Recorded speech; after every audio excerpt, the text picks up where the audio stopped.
Ci sono tanti angoli nel rione di Castello, sono angoli ultra centenari. Affacciato sulla piazza Carlo Alberto, in via La Marmora, esiste un negozio che ha oltre un secolo di storia, per quanto sia di un certo tipo da 35 anni, da oltre 3 decenni. Bibabis è la titolare.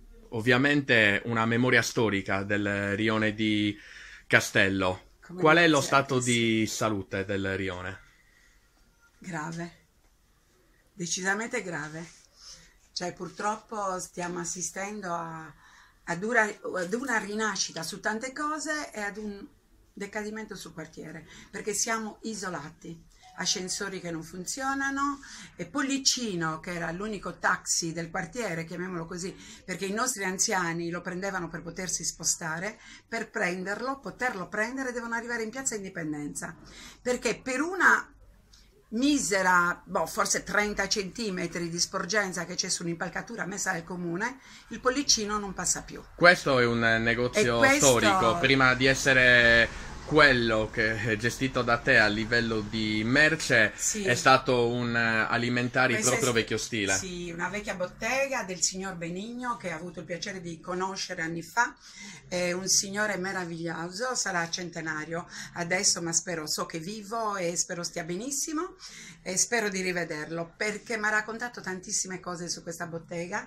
e le sono venute le lacrime perché io ho conservato tutto ciò che lui ha lasciato, il mobile, non ci sono più le stesse cose, però nei cassetti dove si metteva le legumi, pasta e tutto ciò che era sfuso, perché allora era tutto appeso, e ci ho messo dei vecchi corredi, ci ho messo delle cose di nicchia, perché credo molto nel bello e continuo e insisto qui perché il bello rimanga finché ce la farò, perché non dobbiamo accettare assolutamente questo degrado.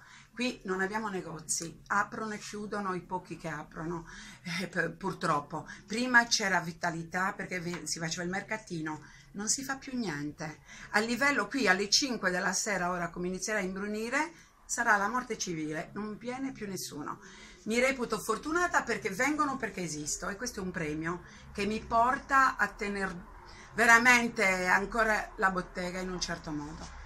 Oltre 30 anni di Sì, attività con sì, dei prodotti comunque sono inusuali, a volerli assolutamente definire in un sì. modo comunque carino. Come mi dicono in molti che vengono e mettono diverse inserzioni sulle loro guide, il negozio che ama il bello, dove puoi trovare il bello, si respira qualcosa di bello. Castello 2017, quali i punti di forza? Dopo che abbiamo detto le criticità. Le criticità e i punti di forza sono: chiude tutto il traffico il nostro sindaco, tutto. Perché non chiude una via in Castello almeno? Una. Invece ci chiude gli ingressi, dove la gente non può né uscire né entrare.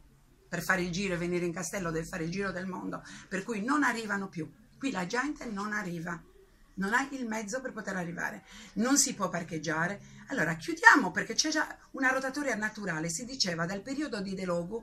Guarda, l'avvocato De Logu che io ricordo perché veramente aveva volontà di modificare questo quartiere. Con lui è finito tutto perché questo quartiere è rimasto tale quale. Quindi il futuro di Castello dal suo punto di vista dovrebbe essere pedonale?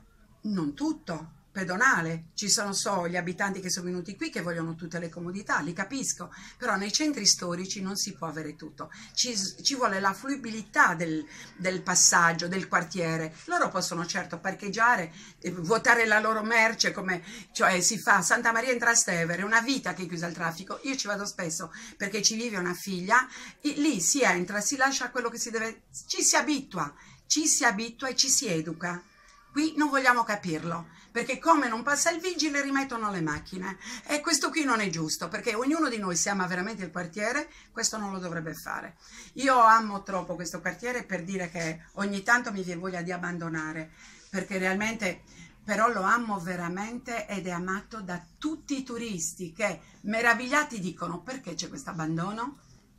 Rispondiamogli. C'è anche spazio per una nota di colore e di costume. Qui Certo, sono certo. passati ed erano di casa anche i frati Cappuccini. Posso dire, i frati Cappuccini ricorda, guarda, qui ho l'immagine che mi ha dato questo signor Benigno che ha avuto sempre qui. Allora, Fra Nicola che cosa faceva? Lui veniva dalla questua e si fermava in questo scalino che vedi qui, si sedeva in questo scalino, infatti mi ha detto questo scalino è sacro, lui era sempre, si sedeva lì, mi dava tutte le monete, si fidava ciecamente, gliele cambiavo perché arrivasse al convento più leggero. E lui dice, qui si sedeva e si guardava intorno. Stessa cosa deve aver passato al suo fra Lorenzo, perché Fra Lorenzo mi è venuto a trovare diverse volte e questa foto me l'ha mandata quando già stava male. Infatti c'è Fra Lorenzo a Biba, ha voluto che io l'avessi e veramente sono lusingata perché anche lui entrando qua dentro mi ha detto questo è un posto che deve stare vivo, come deve star vivo questo quartiere.